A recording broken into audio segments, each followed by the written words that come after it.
como ocurren textualmente. Entonces, para dar un poquito de contexto a esto, vamos a hablar sobre dos descendencias. Una de estas descendencias la vamos a llamar lo que son los hijos de Dios y la otra los hijos de los hombres. Para definir quiénes son los hijos de Dios y los hijos de los hombres, recordemos desde el momento que Adán y Eva salieron del Edén, cuando fueron expulsados del Edén, menciona la Biblia dos hijos de ellos que son Caín y Abel, los cuales conocemos la historia que por medio de un sacrificio Dios les solicitó que realizaran un sacrificio que tenía unas características específicas, que debía ser un cordero. Dios se lo solicitó a Caín y Abel, qué pena, y este sacrificio lo hizo Abel, pero Caín lo que hizo fue llevar un holocausto o llevar unos frutos que eran lo que él creía que Dios iba a aceptar. Es decir, no llevó lo que Dios había pedido, sino lo que él quería. Por lo tanto, Dios solo aceptó la ofrenda de Abel y esto generó envidia en Caín. Por lo tanto, conocemos la historia que Caín asesinó a su hermano Abel y por lo tanto fue una descendencia maldita.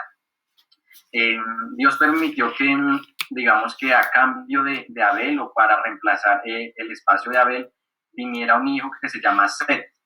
Esta descendencia de Set es la descendencia que llamamos hijos de Dios y pues que ya más adelante vamos a ver qué condescendencia tiene esto en la historia. Bueno, todo comenzó cuando estas dos descendencias, es decir, la descendencia de Set y la descendencia de Caín, comenzaron a mezclarse. Pues obviamente esto dio pie para que la primera descendencia, es decir, la descendencia de Set, empezara a perder su carácter santo y peculiar y pues empezaron a practicar lo que es la idolatría. La mayoría de este pueblo antediluviano empezó a perder lo que es el temor a Dios y empezaron pues a pisotear sus mandamientos. Y esto llegó a tal punto que el Señor se arrepintió de haberlos creado. Pero entre este pueblo aún habían unos pocos que oraban justamente, pues quienes eran los que temían y honraban a su creador, pues entre ellos estaba Noé y su familia. Correcto. También vamos a recordar un poco lo que era el pueblo antediluviano. Recordemos que desde el tiempo de Noé no había pasado mucho de la expulsión de Adán y Eva, por lo tanto, digamos que las características físicas y mentales de este pueblo eran características muy superiores a lo que conocemos actualmente. Podemos decir que estas personas eran de gran estatura y de gran conocimiento, puesto que Dios les había otorgado lo que son ricos dones y estos dones, el problema fue que lo usaron para glorificarse a ellos mismos. Quiero leer textualmente, este es un texto que está en Patriarcas y Profetas en el capítulo 7, en la página 85.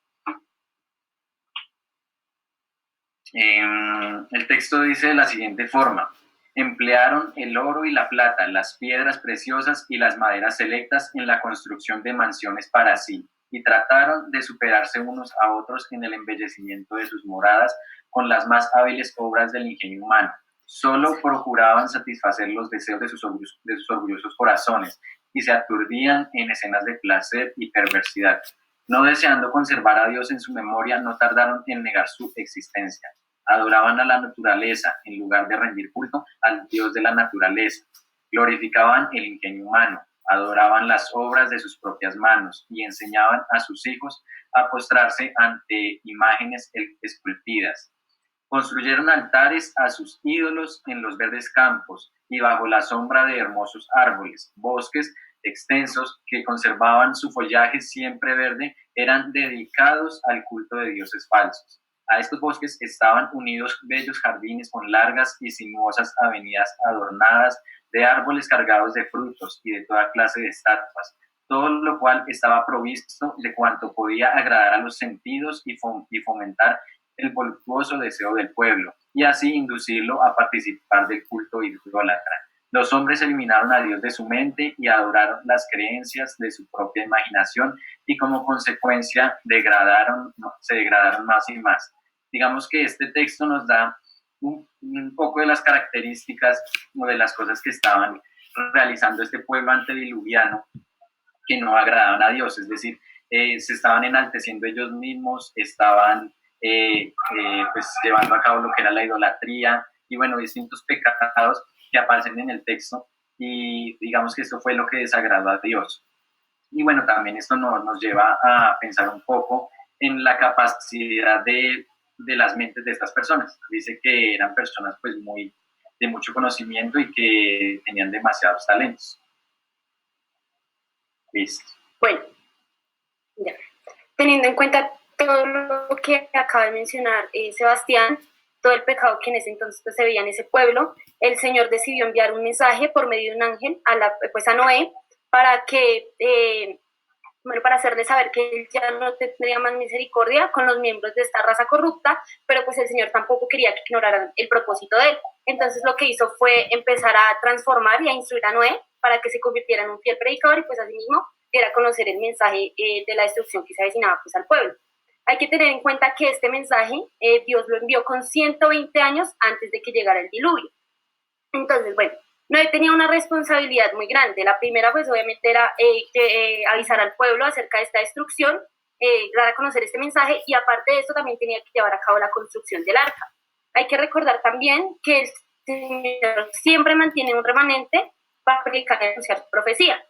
Al principio, muchísima gente recibía este mensaje de Noé, las amonestaciones de Noé. De hecho, iba gente de otros lugares a presenciar esta escena, pero aún así, por tanto pecado que tenían en su corazón, no sentían ese arrepentimiento verdadero hacia el Señor, sino que seguían con sus vidas pecaminosas. Quiero leer un pedacito del libro de Patriarcas y Profetas que dice: no quisieron abandonar sus pecados y continuaron practicando la poligamia y entregándose a la complacencia de sus pasiones corrompidas. Aquí se deja claro el término poligamia, que se refiere a cuando hay un matrimonio entre muchas personas. Bueno, ya seguimos con la construcción del arca.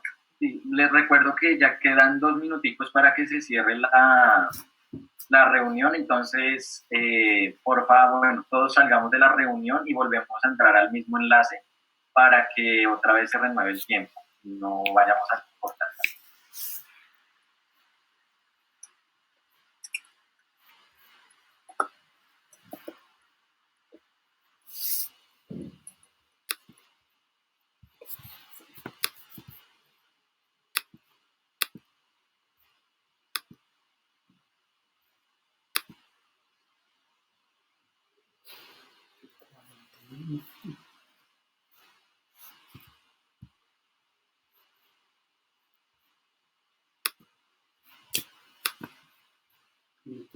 Es que podemos tener un momentito para que se salga.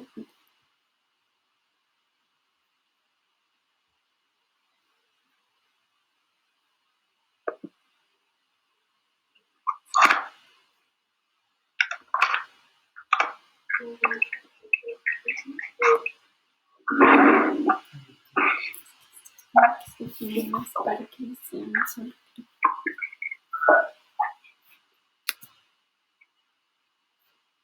Bueno, estamos esperando un minutico mientras se vuelven a unir todos los participantes.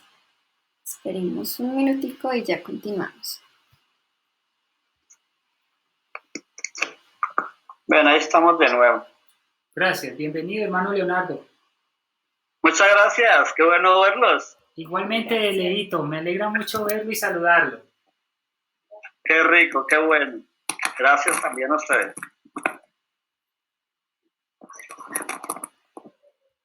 Ellos lo ven, ¿no?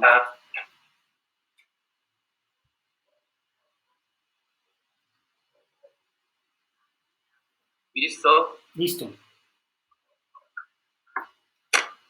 Adelante.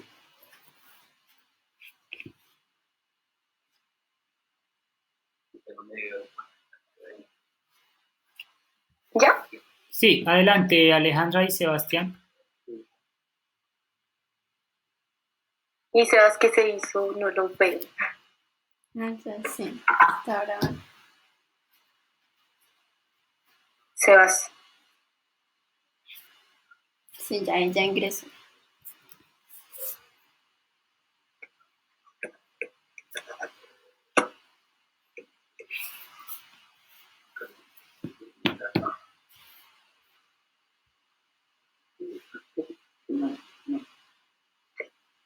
Hay una capacitación, pero no escucho su voz. Adelante.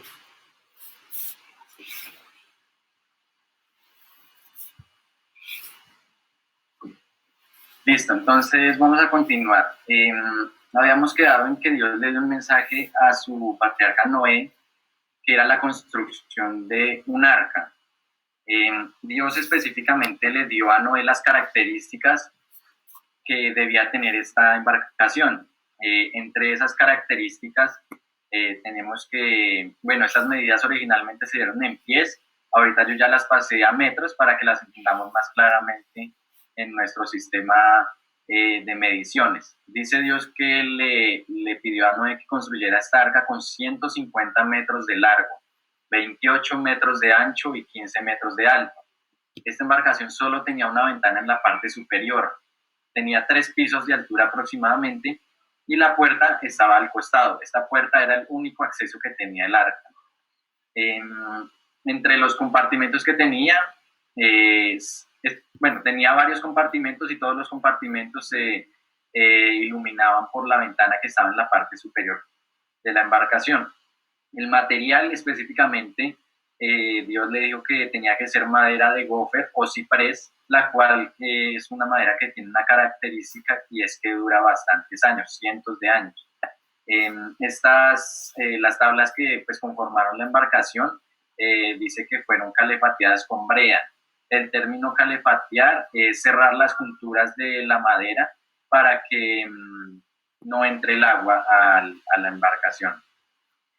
Esta era una construcción de gran dimensión y pues de gran resistencia, que aún en los conocimientos que tenía el hombre no hubiera sido posible que la diseñaran. Por lo tanto, dice el espíritu de profecía, que en esa embarcación Dios fue la Noé fue el maestro constructor. Está más adelante también, y es que por sí misma esta arca no podía soportar o no podía subsistir a esta gran tormenta que iba a venir. Dios enviaría a sus ángeles en la tormenta para que el arca sobreviviera a esta gran tormenta que iba a venir, pero eso lo vamos a ver más adelante.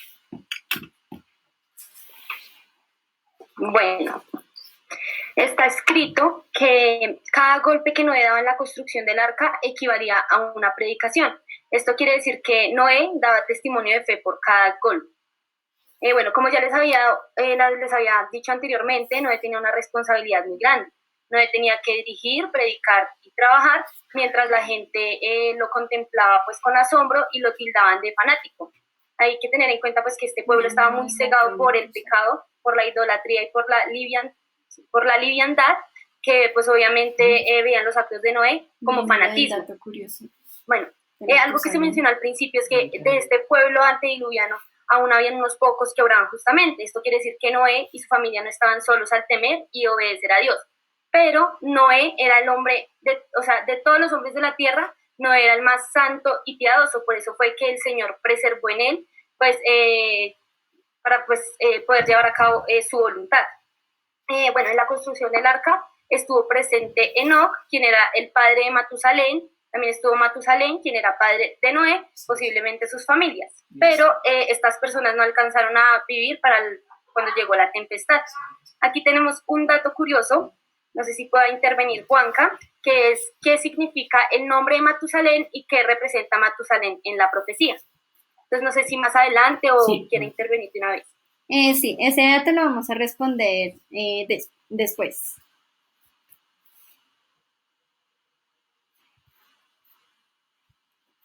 Bueno, dale. Bueno, ya después de que se terminó de construir el arca,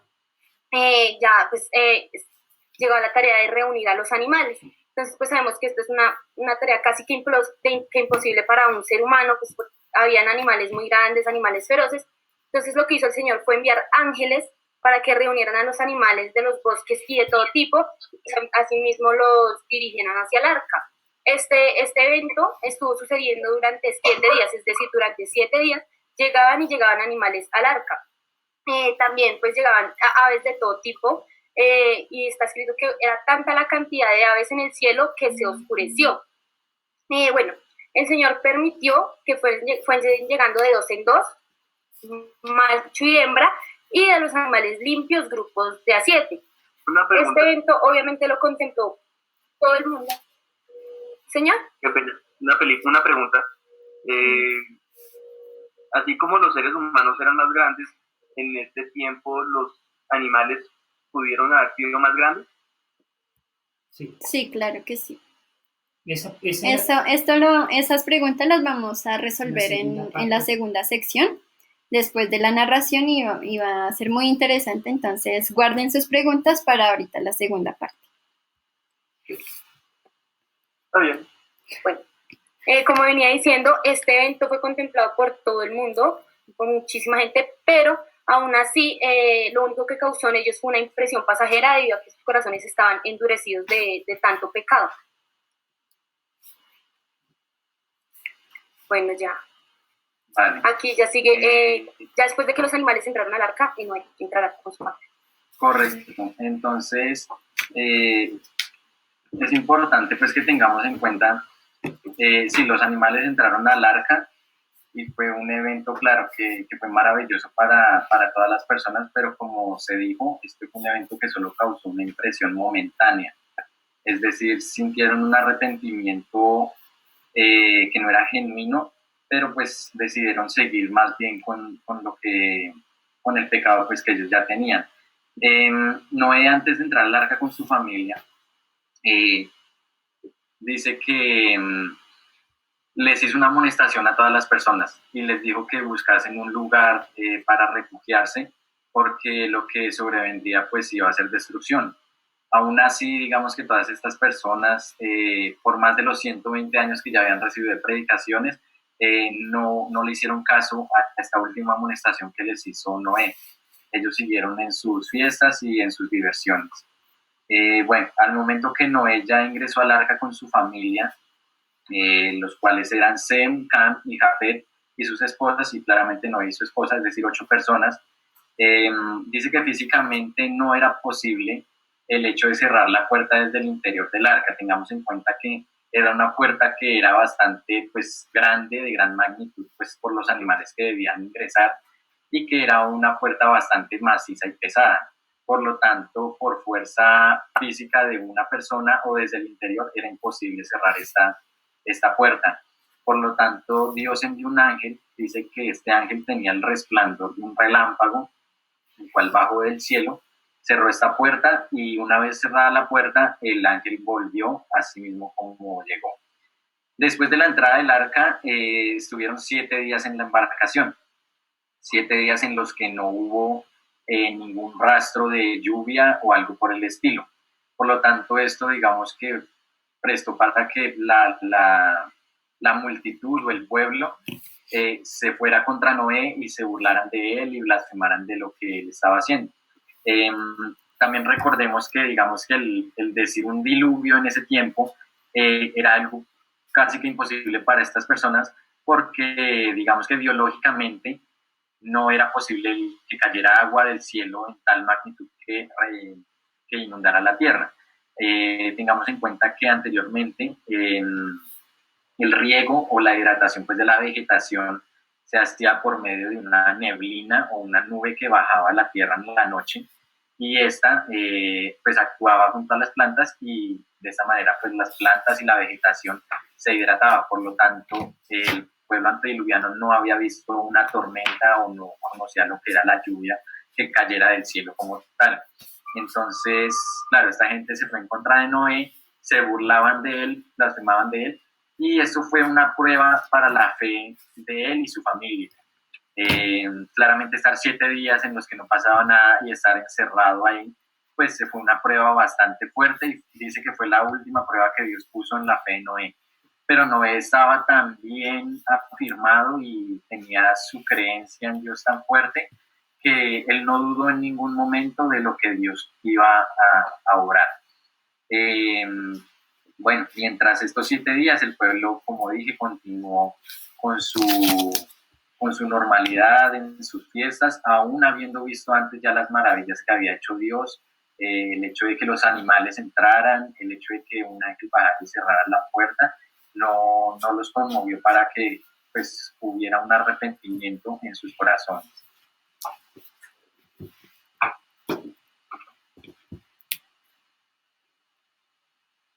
Al octavo día, el cielo se oscureció, los relámpagos aparecieron y los animales serán aterrorizados. Los animales trataban de buscar el refugio pues, en los hombres, esperando a que ellos los protegieran, y los hombres lo que hacían era amarrarse a los animales junto con sus hijos, esperando que, pues, como los animales tienen ese instinto de luchar por su vida hasta el final, entonces pues ellos esperaban que o se treparan a los árboles más altos, o corrieran, o mejor dicho, pues que escaparan de esta tempestad, pero aún así no lo lograron.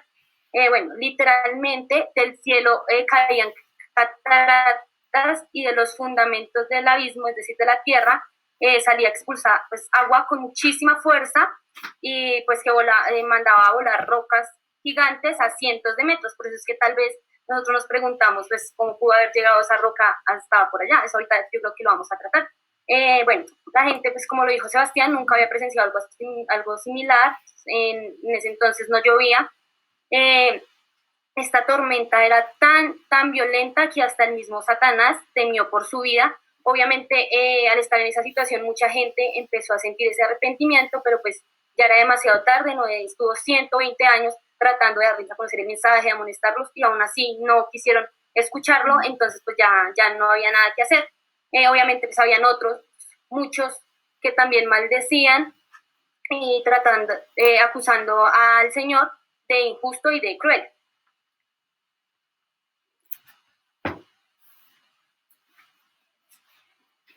Así es. Bueno, digamos que aquí podemos ver unas imágenes que posiblemente podemos imaginar cómo fue la situación. Algo importante también aquí es que en esta tormenta, cuando se desató, Dios permitió que las personas vieran cómo eran destruidos cada uno de sus ídolos y cada una de las cosas que ellos ponían por encima de Dios, es decir, todas las cosas que ellos habían adorado y habían alabado eran destruidas delante de sus ojos, y esto causó una impresión en ellos y bueno, les mostró de alguna forma por qué había venido esta destrucción. Se dieron cuenta del pecado que estaban cometiendo y sabían por qué Dios había permitido que estuviera pasando esto en la tierra. Bueno, como le dice Alejandra, los hombres luchaban por sus vidas, los animales también, se amarraban a árboles, se amarraban a los animales, pero nada de esto les iba a salvar al final de cuentas. No tengo la medida exacta, pero sí es como un aproximado. La tempestad, bueno, que duró 40 días y 40 noches, fue un periodo de tiempo, 40 días en los que no paró de llover y estuvo todo el tiempo la tierra creciendo en agua. Y llegó hasta un punto que, lo que les digo, aproximadamente unos 8 a 16 metros por encima del monte más alto. Es decir, la tierra quedó totalmente inundada. Ya después, digamos que de este periodo de 40 días, viene lo que es el descenso del agua. Lógicamente, entendemos que son 40 días y que al terminar de llover, pues ellos no podían salir de una vez del arca. Físicamente, todo estaba cubierto por agua, no había un lugar en el que ellos pudieran poner el pie para bajar y posarse pues en la tierra. Bueno, así como lo dijo Sebastián, Noé y su familia tuvieron que esperar pacientemente el descenso del agua. Noé, bueno, en el primer intento de Noé, para poder verificar si ya había tierra firme, fue enviar un cuervo, pero pues este cuervo, al no encontrar dónde posarse, volvió al arca. A los 7 días, Noé, en un segundo intento, envió una paloma. Esta paloma, al igual que el cuervo, pues al no encontrar dónde posarse, volvió al arca. A los 7 días, en su tercer intento, Noé volvió a enviar otra paloma. Esta paloma sí volvió, y volvió con una, pues también volvió, pero volvió con una rama de olivo en su pico. Esto es decir, que pues, ya había una señal de vegetación en la tierra. Obviamente esto generó mucha alegría en ellos. Y así como el arca tuvo que ser cerrada por un ángel, pues así mismo tenía que ser abierta. Entonces, nuevamente descendió un ángel del cielo, abrió el arca y por medio de ese ángel Dios le dio un mensaje, otro mensaje a Noé. Era como la orden de que él y su familia, junto con los demás seres vivientes que estaban en el arca, ya podían salir de ella. Correcto. Digamos que estas señales que envió Noé de las aves para saber si ya la tierra estaba seca, estas señales fueron hechas un periodo de tiempo pues después, es decir, ellos en el arca debieron durar aproximadamente, bueno, no sé, como un año creo que es, o un poco más, poco menos, pero es un tiempo pues bastante largo el que dura Noé y su familia y los seres vivientes pues en el arca. Ya como lo dijo Alejandra, la salida de los seres vivientes y de su familia del arca, pues lo hicieron como el ángel de Dios les había dicho, y como un acto de agradecimiento de Noé por haberlos guardado en este periodo de tiempo y haberles multiplicado el alimento, porque evidentemente es un hecho milagroso el pensar en que todos los animales y esta familia tuvieron el alimento siempre, y siempre pues Dios los guardó en este periodo.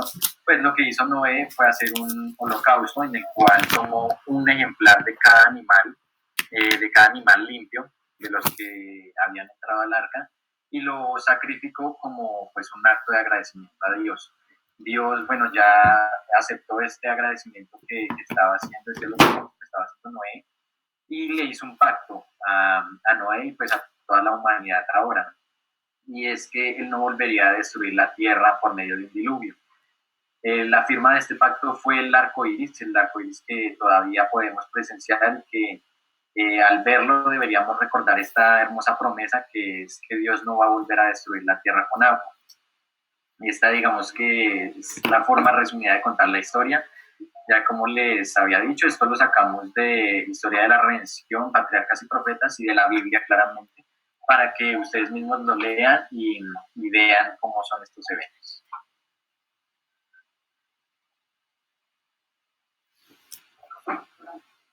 Agradecemos mucho a Sebastián Guzmán y a Alejandra Suárez por su descripción tan detallada, tan profesional. Muchísimas gracias. Ahora vamos a entrar a nuestra segunda parte, que tiene que ver con la parte teológica y científica del diluvio, sus implicaciones y qué consecuencias trajo esto realmente al mundo. Así que los voy a invitar para que por favor saquen sus Biblias, tomen apuntes, saquen un cuaderno, tomen sus hojitas. Ante la pregunta que hizo un hermano con respecto al tamaño de los antediluvianos, quiero decirles que el tamaño de los antediluvianos realmente era mucho más alto de lo que nosotros podemos ver hoy.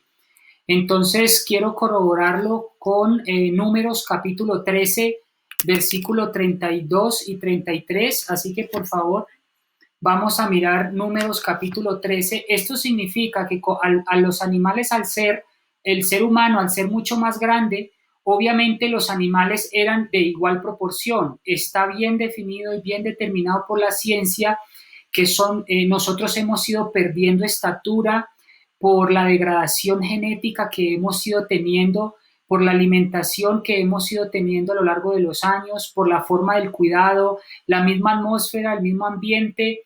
Todos estos mecanismos han hecho de que nosotros vayamos degradando nuestra calidad de vida, nuestra fortaleza física, y por supuesto Dios determinó que hasta cierta edad iba a vivir el hombre. Pero vamos a mirar en Números capítulo 13 para que ustedes miren el tamaño de los hombres bíblicos del Antiguo Testamento. Números capítulo 13, esto es un repaso de lo que vimos en la clase pasada. Pero lo vamos a hacer rápidamente para que ustedes puedan hacerse una idea de cómo era la estatura de los antediluvianos. En Números capítulo 13, versículo 32 y 33. Dice: y vituperaron entre los hijos de Israel la tierra que habían reconocido, diciendo: La tierra por donde pasamos para reconocerla es tierra que traga a sus moradores, y todo el pueblo que vimos en medio de ella son hombres de gran estatura. Note que la palabra de Dios está diciendo que son de gran estatura. La pregunta es, ¿qué tan altos son? ¿Qué tan altos son al decir que son de gran estatura? El versículo 33 nos dice una palabra aún más interesante. También vimos allí gigantes, hijos de Anac, raza de los gigantes, y éramos nosotros, a nuestro parecer, como langostas, y así les parecíamos a ellos. Aquí la palabra de Dios nos está diciendo que los personajes, por lo menos hasta después del diluvio, es decir, hasta Abraham, podemos ver que eran gigantes o de gran estatura. Pero ¿de cuánta estatura estamos hablando? Resulta que se encontró una cama, arqueológicamente hablando, en los tiempos del Antiguo Testamento, y vamos a mirar qué medidas tenía esta cama, y con base a esta cama podemos determinar el tamaño de la persona que dormía en ella. Vamos a Deuteronomio capítulo 3, versículo 11. Deuteronomio 3:11. Dice aquí, hablando del rey, el rey de Basán, el rey Og, porque solo Og, rey de Basán, había quedado del resto de los gigantes. He aquí su cama, dice aquí, he aquí su cama, una cama de hierro, no está en Rabá de los hijos de Amón, la longitud de ella es 9 codos y su anchura de 4 codos al codo de un hombre. Aquí vemos que la cama de este rey era de aproximadamente 4 metros de largo. Ahora, aquí podemos mirar que realmente la estatura, si eran de 4 metros de alto, les hago la pregunta, ¿cómo creen ustedes que pudo haber sido Adán de alto, o Eva, o los antediluvianos? Si aquí la escritura me está diciendo que eran altos de aproximadamente 4 metros de alto, entonces podríamos determinar que los animales eran proporcionales al tamaño del ser humano. Entonces aquí queda la evidencia de que muchos seres antediluvianos eran de doble estatura, mucho más que la que nosotros tenemos hoy en día. Por lo tanto, nosotros hemos perdido estatura con los años, por supuesto. Nuestra fuerza y masa muscular se ha perdido también. Está comprobado que los que hacen, por ejemplo, actividad física, como lo fueron los israelitas al trabajar las murallas, al trabajar las pirámides, sus músculos y su sistema óseo era más fuerte que los demás, que de las otras naciones o las otras tribus. Sus huesos eran mucho más gruesos y robustos.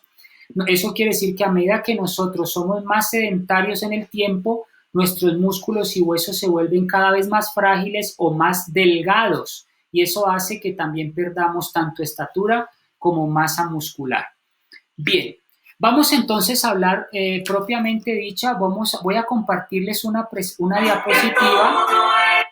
Voy a presentarles una diapositiva y permítanme, les voy a compartir la diapositiva para entrar propiamente dicho al tema en cuestión, y tiene que ver con los hechos científicos del diluvio.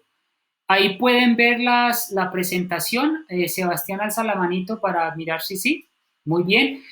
Bueno, vamos a mirar, por ejemplo, cuando llegó el diluvio, quiénes estaban vivos y quiénes ayudaron a construir el arca. Aquí podemos ver en esta diapositiva que el arca, aquí en esa línea naranja que ustedes pueden ver en la diapositiva, es cuando llega el diluvio. Aproximadamente,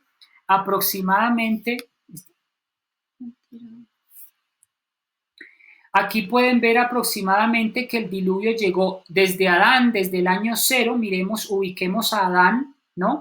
Adán vivió 930 años, Set vivió 912 y así sucesivamente.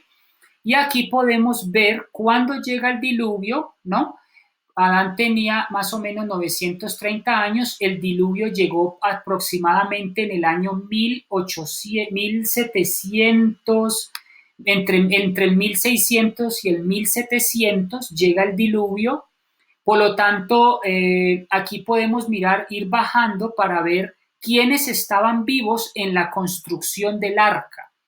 Es probable, dice la escritura y el espíritu de profecía, que tanto Enoc como Matusalén y Lamec, aquí pueden ver la línea genealógica, estos hombres estuvieron vivos y ayudaron en la construcción del arca de Noé. Sin embargo, como pueden ver, estaban muy ancianos. El diluvio llegó más o menos en esta línea naranja y obviamente Matusalén tendría por lo menos unos 960 años cuando llegó el diluvio. Pueden verlo ustedes, y murió inmediatamente después del diluvio. Lo mismo pasó con Lamec. Cuando llegó el diluvio, Lamec ya estaba muy, muy anciano. Podríamos decir que si descontamos 969 años menos 120 años, podríamos decir que Matusalén tendría unos 820 años cuando Noé empezó a predicar el diluvio. Ahora, si restamos 777 años, que fue la vida de Lamec, menos 120 años, podríamos decir que Lamec tuvo 657 cuando ayudó a construir el arca. Muy importante esos datos, ¿ok? En el año, aquí podemos ver que Enoc también él colaboró en la predicación del evangelio, pero no colaboró en la construcción del arca porque Enoc fue trasladado al cielo. Bien. Vamos a continuar con las dimensiones del arca, como lo mencionó Sebastián. Ustedes pueden ver en la diapositiva la comparación de un estadio de fútbol americano, el largo, ¿no? Podemos ver qué largo tuvo el arca de Noé y tiene 450 codos de largo por 75 de ancho y 45 de alto. Eso quiere decir que estamos hablando de un arca realmente muy larga. Estamos hablando de 155.5 metros de largo. Era un arca realmente muy larga y estamos hablando de 25.75, casi 26 metros de ancho. Esta fue el arca y las dimensiones por las que entraron los animales en ella. Disculpa, ¿cuánto de alto tenía? Perdón, nos quedan 10 minutos, entonces yo les voy a pedir el favor muy encarecidamente que en unos 5 minuticos volvamos a conectarnos cuando ya se acabe el tiempo. El enlace es el mismo, entonces ustedes pueden tranquilamente volverse a conectar, ¿de acuerdo? A ver, ¿qué pasó por acá? Muy bien. Entonces, de acuerdo. Sí, dijimos que el arca, de acuerdo a estas instrucciones, de acuerdo a estos datos que tenemos aquí, tenemos 450 codos por 75 por 45 codos. Aquí lo pueden ver en la pantalla, que el comentario bíblico adventista me está diciendo a mí en la página 265 del tomo 1, que eso equivale a 155.5 metros de largo por 25.75 metros de ancho. Aquí podemos ver una comparación. Podríamos convertir estos de codos a metros y podríamos determinar cuánto es el alto, teniendo en cuenta de que pudo haber tenido 2 o 3 pisos el arca. Bien. Juanca, el alto aproximadamente era 15 metros. Gracias. El alto, dice Sebastián, haciendo la conversión, que eran 15 metros de alto. Muy bien, entonces aquí tenemos unas proporciones realmente magníficas en esta arca. Bien. Vamos a mencionar ahora, antes de pasar al mundo antediluviano, les voy a pedir encarecidamente de que por favor nos volvamos a conectar para no dejar el tema corto. Les voy a pedir encarecidamente que vuelvan a conectarse en el mismo enlace. Gracias por su paciencia para continuar con el tema teológico y científico, porque lo que viene a continuación es muy interesante. Vamos a hablar de fósiles, vamos a hablar de unas evidencias. Tenemos fósiles en Colombia que demuestran la existencia de dinosaurios en Colombia. Entonces vamos a pasar a nuestra segunda parte, que es muy interesante. Muchas gracias.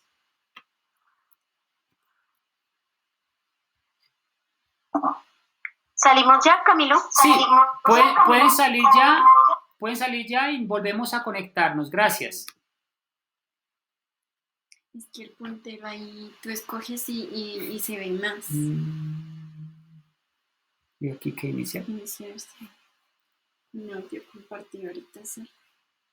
Ahí unirse con él. Es que es bueno dejar acumular unos y en un solo.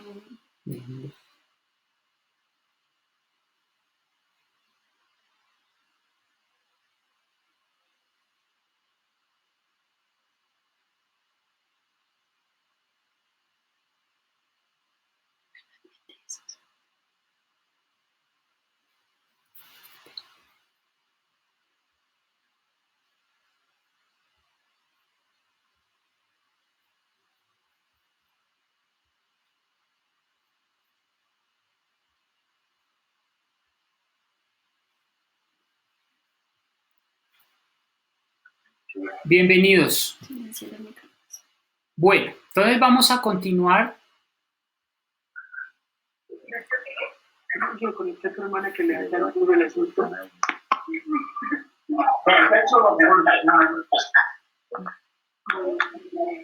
Ya está conectado.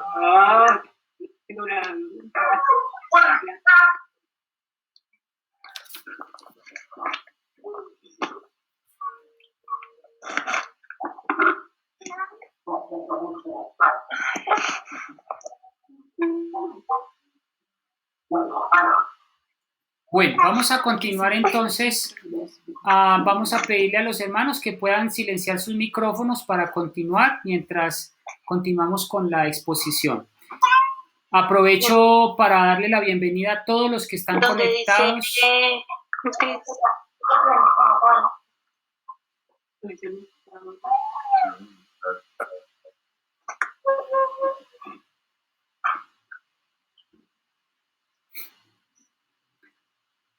Bueno, entonces, ¿me están escuchando, por favor?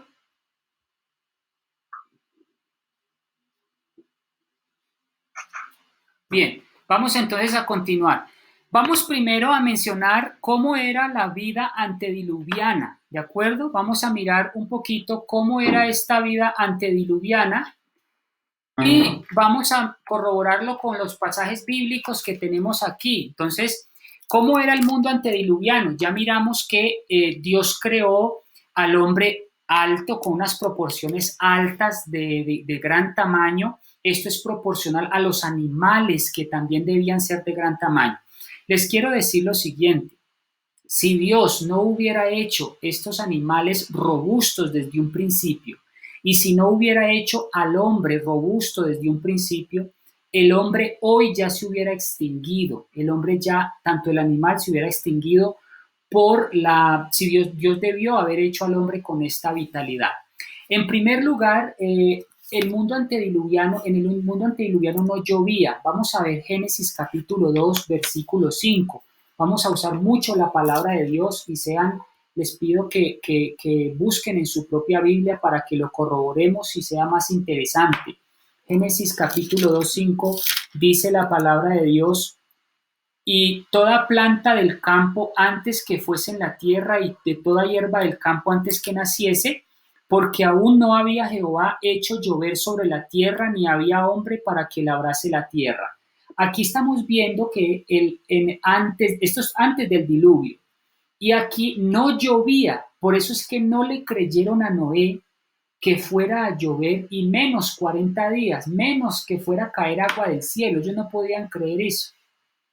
Vemos en el versículo 6 que había una humedad, que no que un vapor, dice, subía de la tierra un vapor que regaba toda la faz de la tierra. Yo no sé cuántos han ido al campo y más o menos entre las 5 y 6 de la mañana, entre 5 y 7 de la mañana, hay como un vapor o como una especie de neblina que riega los campos o que se coloca por la superficie del campo, y es justamente eso que está describiendo la palabra de Dios aquí, que era como un vapor que subía, y eso era lo que realmente alimentaba la tierra. No era necesario o no había necesidad de que lloviera en ese momento, porque las condiciones climáticas del antiguo, de los antediluvianos, era muy diferente a la que nosotros conocemos hoy en día.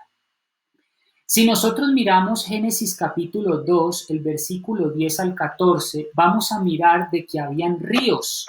Por ejemplo, en el versículo 10 del capítulo 2 dice, y salía del Edén un río para regar el huerto, ¿no? Y de allí se repartían en 4 ramales. Entonces, antes del diluvio estamos viendo de que también habían ríos. También había mar. Dios hizo el mar y grandes monstruos marinos antes del diluvio. Ojo, estamos hablando antes del diluvio.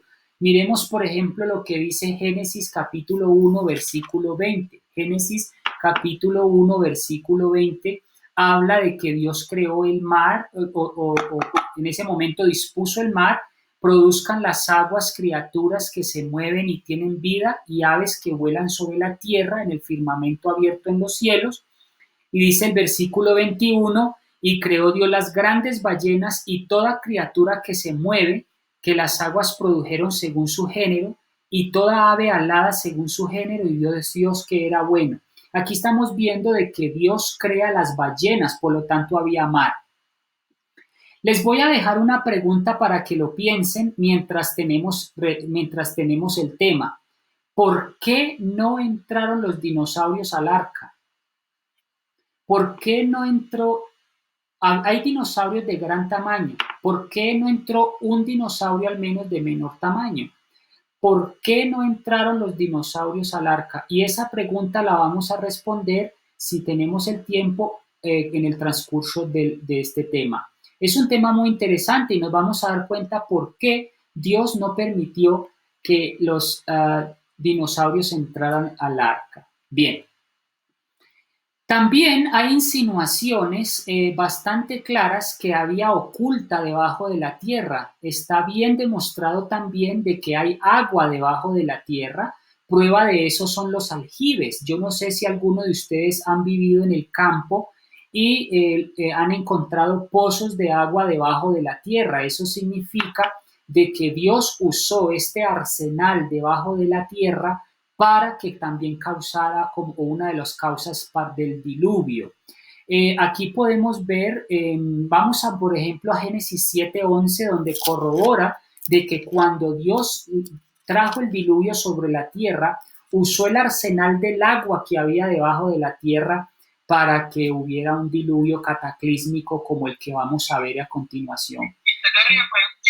Génesis capítulo 7, versículo 11, dice: el año 600 de la vida de Noé, el mes segundo, a los 16 días del mes, aquel día fueron rotas todas las fuentes, ojo a lo que dice aquí, fueron rotas todas las fuentes del grande abismo y las cataratas de los cielos fueron abiertas. Entonces aquí estamos viendo de que dice aquí que fueron rotas todas las fuentes del abismo. Entonces, imagínense ustedes el agua debajo de la tierra en el momento de brotar esa fuerza hacia arriba, ser expulsada todas esas aljibes, digamos, o todos esos pozos de agua que habían debajo de la tierra, al unirse con la lluvia que cae del cielo, valga la redundancia, todo esto se mezcla para que haya realmente un cataclismo inmenso.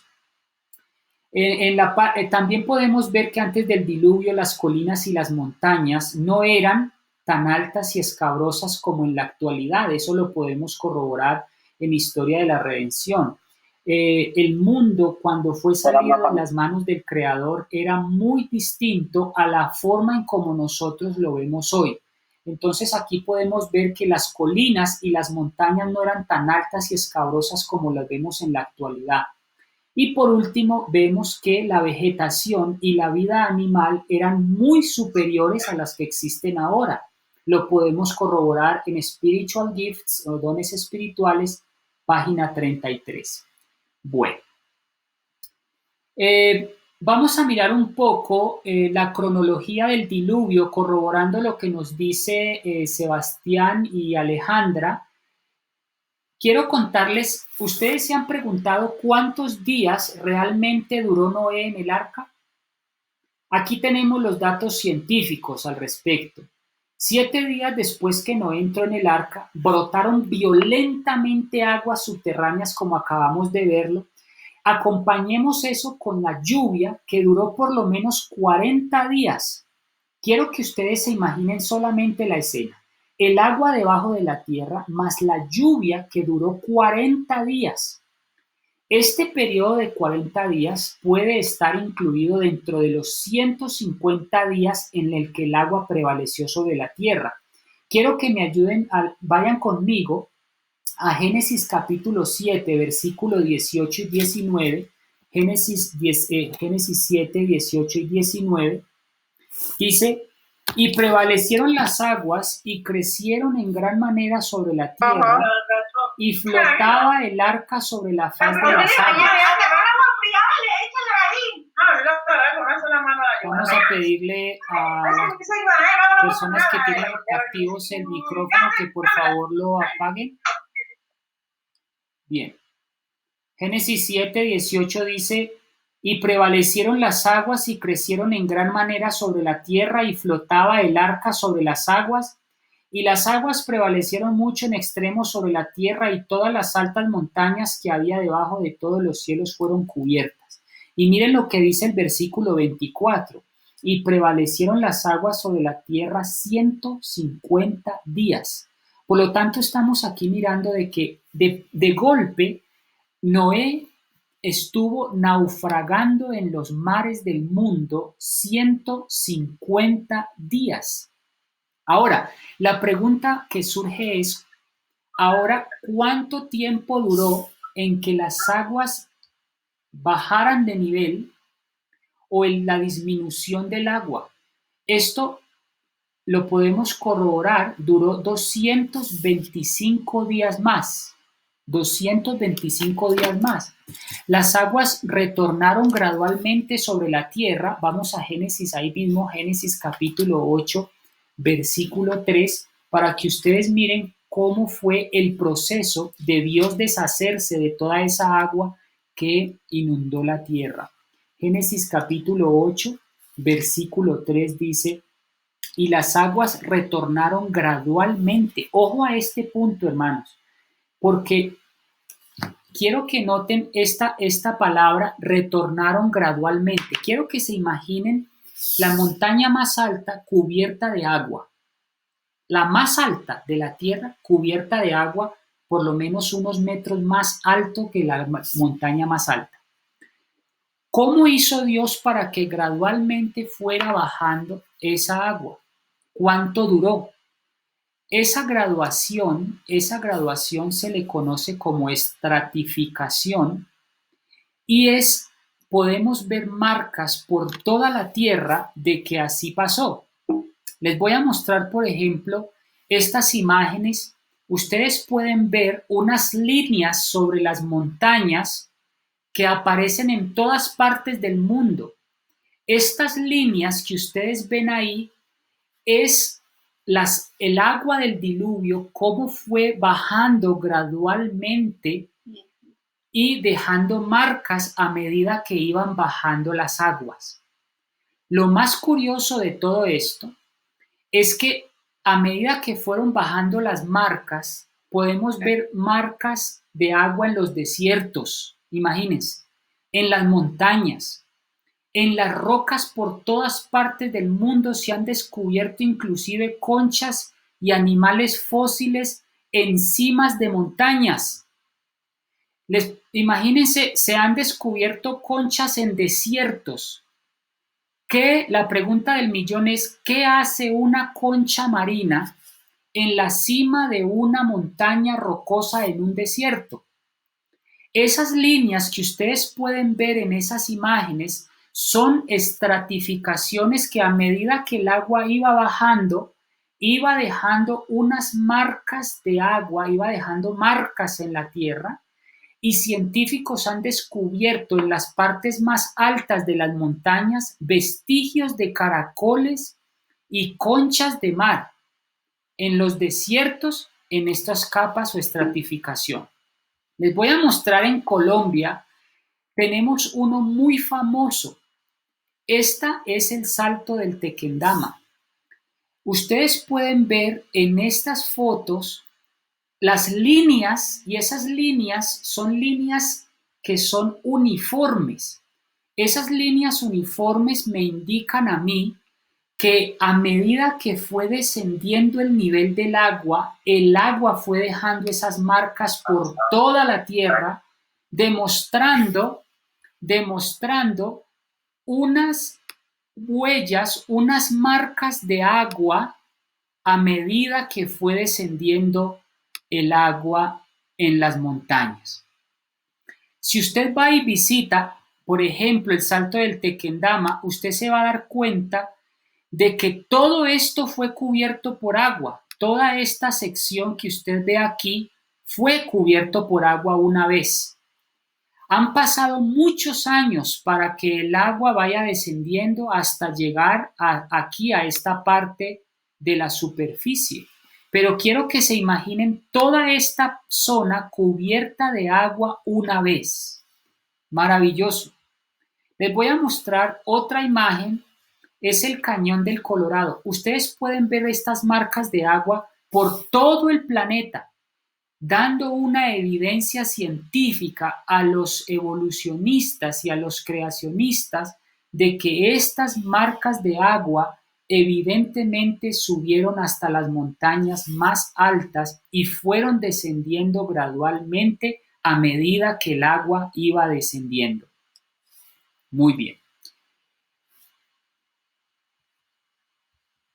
Miren, por ejemplo, otra evidencia que tenemos con respecto a el diluvio es que se han encontrado grandes piedras, inmensas rocas distribuidas a lo largo y ancho del mundo. La pregunta que se hacen los científicos es, ¿cómo aparecieron estas rocas ahí? De una manera, aparecen como si hubieran sido tiradas o lanzadas a la tierra o al espacio. Nosotros sabemos que mediante el diluvio, grandes rocas fueron lanzadas al espacio, al abismo, entre agua y lodo, y podemos ver allí estas grandes piedras, ahí está Karen conmigo, demostrando el tamaño y la gran magnitud de estas piedras que un día fueron evidencias de un diluvio. Estas rocas no se pusieron ahí por casualidad. Estas rocas aparecieron allí o están allí como resultado de una catástrofe mundial que nosotros conocemos como el diluvio. Muy bien. Aquí también podemos ver, vamos a ver, muchos piensan, por ejemplo, que la Piedra del Peñol es un asteroide, pero otros científicos piensan que realmente es una gran piedra que fue puesta allí o que causó en algún momento un cataclismo o una destrucción. Otra de las razones por la que Guatapé pudo haber sido inundado una vez con agua, todo Guatapé o toda esta parte, toda esta sección antioqueña, es porque ustedes pueden ver, o si han ido a Medellín, pueden comprobar de que hay grandes parches de agua en toda la extensión de ese territorio, corroborando de que pudo haber habido un gran cataclismo de agua en su momento y que realmente esto es una piedra que cayó como resultado de un cataclismo universal. Muy bien. Vamos a seguir avanzando. ¿Qué dio como resultado? ¿Cuáles fueron los resultados ¿Cuáles fueron los resultados de el diluvio? Resulta, hermanos, de que al haber un diluvio se sepultaron depósitos sedimentarios a medida que aumentaban las aguas. Esto dio como resultado, mis apreciados hermanos, de que hubo grandes cambios en la atmósfera. En el momento en que hubo un diluvio, hubo cambios de clima, hubo cambios en las estaciones, hubo migraciones y nuevas formas de vida. Aquí es donde se originaron los volcanes, los terremotos, los temblores. También vamos a demostrar de que hubo pérdida de fósiles por el petróleo, y ya vamos a demostrar cada concepto cómo fue. A medida, bueno, ¿cómo es que aconteció todo esto con respecto al diluvio? A medida que las aguas subieron gradualmente, esto da como consecuencia muchos depósitos sedimentarios de la tierra. Esto trajo como resultado grandes conmociones violentas, como terremotos, actividades volcánicas y aguas que irrumpían arrojando al aire enormes rocas, como las que vimos en las piedras del Tunjo y como vemos en la piedra del Peñol en Medellín. Estas grandes piedras lo que hicieron fue sepultar grandes y enormes masas de tierra, llevándolas a grandes profundidades. Esto da como resultado estas capas, una buena parte de la actividad tectónica, conocida como capas cámbricas, son levantamientos y hundimientos de las superficies de la Tierra. Esto debió haber ocurrido durante el diluvio. Muchas montañas se formaron como resultado del diluvio también. Otras montañas fueron alteradas, volviéndose abruptas, otras se volvieron irregulares. Algunas llanuras se convirtieron en montañas y algunas cadenas montañosas se volvieron en llanuras, ¿no? Algunas partes de la Tierra fueron más seriamente afectadas que otras. Todo esto da como resultado cambios en el clima, en las estaciones, migraciones a nuevas formas de vida. Aquí, por ejemplo, se origina los volcanes, los terremotos, los temblores, las grandes grietas y los movimientos telúricos, que fue como resultado del calor contenido en la Tierra, producto de los fósiles antediluvianos que se convirtieron en petróleo. Les voy a dar un dato muy interesante, y es que todos estos fósiles antediluvianos, hoy lo pueden corroborar ustedes con la ciencia, todos estos fósiles hoy se conocen o se han convertido en petróleo. Esto ha hecho de que se haya perdido la evidencia de los fósiles, y es un juego contrarreloj para los paleontólogos y científicos, ya que cada día se pierden las evidencias mediante el petróleo. Ahora, ¿por qué Dios quiso eliminar toda la evidencia que quedó de los fósiles? ¿Por qué Dios quiso eliminar toda la evidencia que hoy conocemos como fósiles, y por qué se ha perdido y se ha convertido en petróleo? Miremos, por ejemplo, Génesis 6:7, la razón principal por qué Dios dispuso de que todos los fósiles, o por lo menos los más importantes, se perdieran y se convirtieran en petróleo o en combustible. Génesis capítulo 6, versículo 7 dice: y dijo Jehová, raeré de sobre la faz de la tierra a los hombres que he creado, desde el reptil hasta la bestia, y hasta el reptil y las aves del cielo, porque me arrepiento de haberlos hecho. Y miren el versículo 5. Vio Jehová que la maldad de los hombres era mucha en la tierra, y que todo designio de los pensamientos del corazón de ellos era de continuo solamente al mal. Dios se dispuso a raer. La palabra raer aquí es eliminar toda evidencia. Era tanta la maldad, y vamos a ver por qué Dios decidió raer al hombre. Raerlo es borrarlo del mapa, borrarlo de la memoria de la humanidad. Dios decidió eliminar por completo cualquier vestigio de los antediluvianos, llámense registros fósiles. Hoy en día no hemos podido, los científicos no han podido encontrar registros contundentes que determinen la existencia antediluviana. Hoy solamente los registros que tenemos son escasos y pequeños en comparación a todo lo que se ha perdido. Esta pérdida de evidencias fósiles están contenida en grandes bóvedas de petróleo. Si ustedes pueden ver el origen del petróleo, ustedes se van a dar cuenta de que el petróleo es el resultado de grandes fósiles que han sido destruidos y se han diluido y se han convertido en petróleo. Esto ha hecho de que los científicos no tengan evidencia suficiente para seguir explorando en el conocimiento de la paleontología. Muchos de estos fósiles, al quedar sepultados bajo la tierra por miles de años, se convirtieron en lo que hoy conocemos como petróleo, haciendo desaparecer la evidencia fósil más importante, desapareciendo todo rastro de vida antediluviana. Es aquí donde se cumple la palabra de Dios que dice de que Dios se propuso raer todo ser viviente. Patriarcas y Profetas, en la página 86, escriban esa por favor.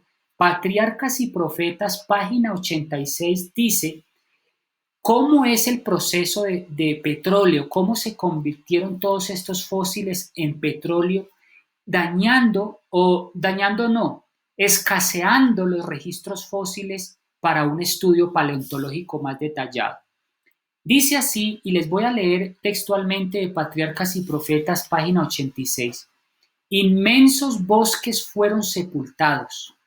Desde entonces se han transformado en el carbón de piedras de la extensa capa de hulla que existe hoy día. Y se han reducido también a enormes cantidades de petróleo. Tanto petróleo se ha encontrado hoy que desde que se descubrió en 1858, en la época de Elena de White, aún hay petróleo hoy en abundancia. Y sigue diciendo ella, con frecuencia la hulla y el petróleo se encienden y arden debajo de la superficie de la tierra.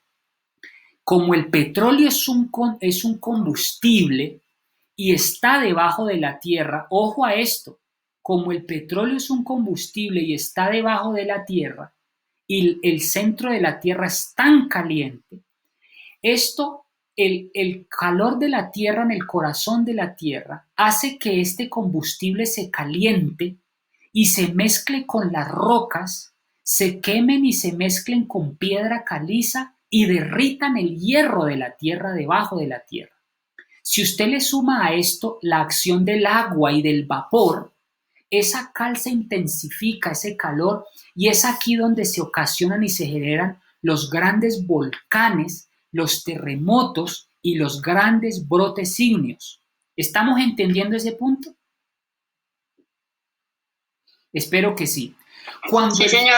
Muy bien. Cuando el fuego y el agua entran en contacto con esas capas de roca mineral, es cuando se producen terribles explosiones subterráneas y es lo que se conoce como truenos sordos. Ojo a esto lo que les voy a decir, y es por esta razón que casi toda la evidencia antediluviana ha desaparecido. Es por esto que los hallazgos fósiles son ínfimos en comparación con todo lo que se ha perdido y lo que se está convirtiendo en petróleo. Es por eso que hoy existen tantas lagunas, brechas o eslabones perdidos. ¿Saben por qué? Porque toda esa evidencia fósil se está desapareciendo cada día con los grandes depósitos de petróleo hallados en todas partes del mundo. Bien. Vamos a la siguiente pregunta y es, ¿qué hizo Dios con toda el agua de la tierra después del diluvio? Eso es una pregunta muy interesante. No sé si ustedes se la han hecho antes. ¿Qué hizo Dios con toda el agua de la tierra después del diluvio? Dios es tan sabio, mis amigos y hermanos. Con estas grandes porciones de tierra, Dios dispuso lo siguiente. Primero, convirtió el agua en hielo.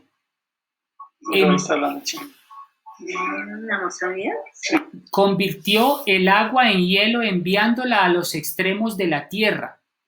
Está demostrado científicamente que grandes porciones de agua pueden ser contenidas a manera de hielo, donde se derritan, multiplicaría el nivel del agua. Así que Dios dispuso congelar el agua para que el agua descendiera gradualmente. ¿Qué otra cosa hizo Dios con tanta agua? Dios creó la evaporación y por consiguiente las nubes. Ahí en la diapositiva ustedes pueden ver la sabiduría de Dios al crear la lluvia y las nubes. Grandes porciones de agua están contenidas en nubes, creando un ciclo llamado ciclo del agua. ¿En qué consiste? Al haber evaporación, un segundo, por favor. Un segundo que se me salió de la...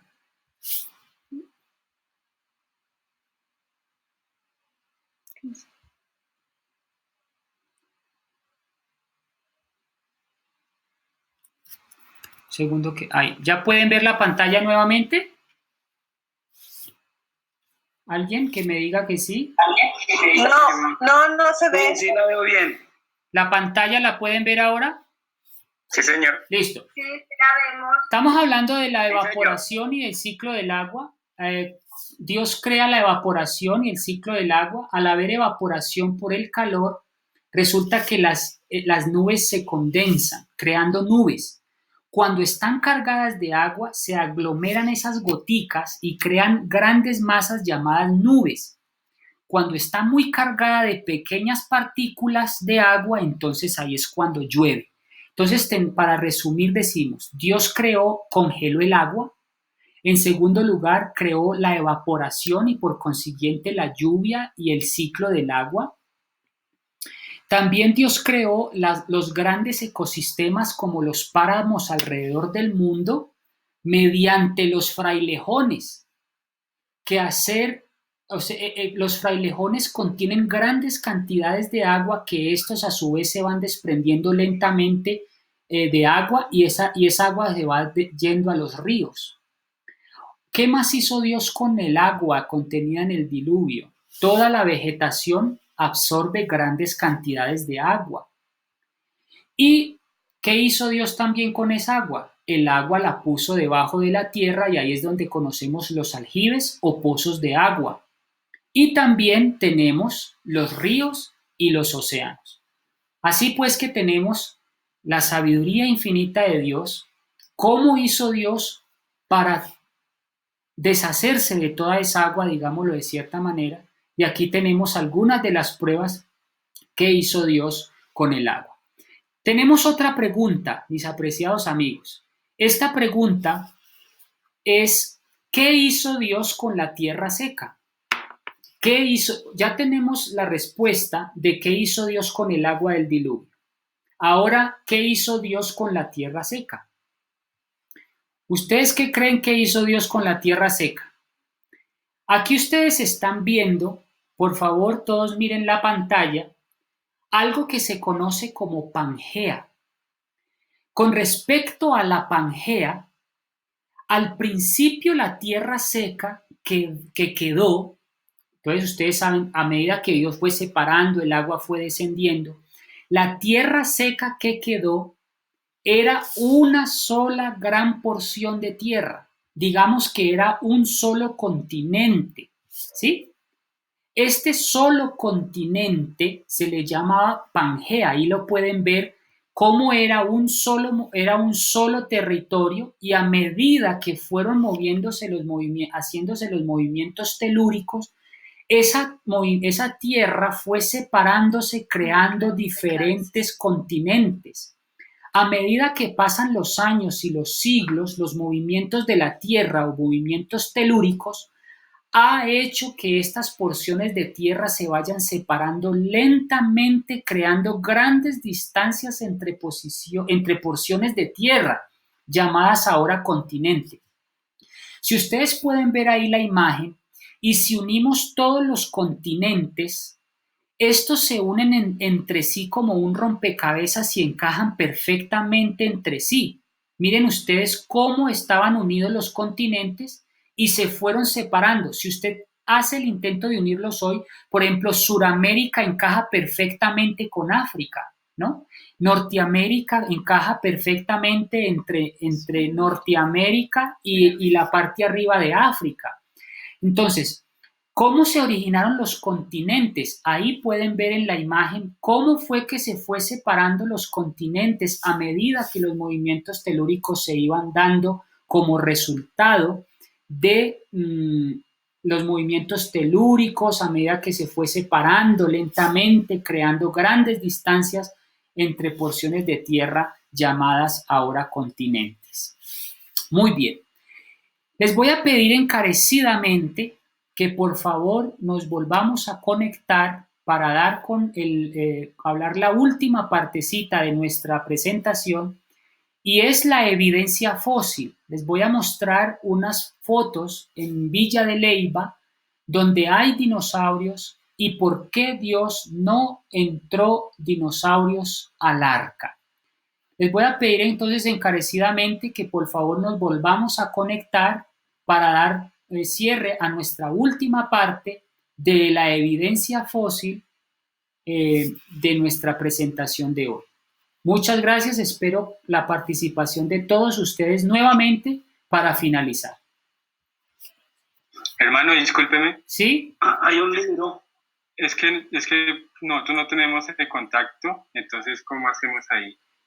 ¿Del libro? ¿De cuál libro? ¿De esta presentación? No. O sea, para escuchar la transmisión. El enlace.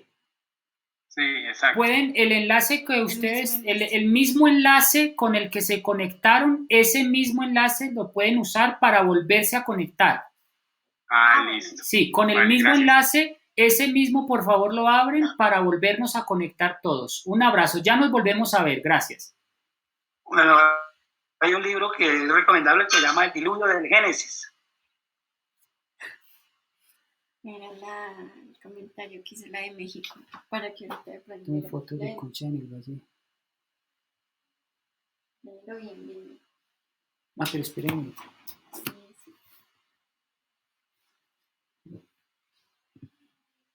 Es tremendo tema, están pero contentísimos. ¿Tienes con audio? Sí. Deja aquí, perdón.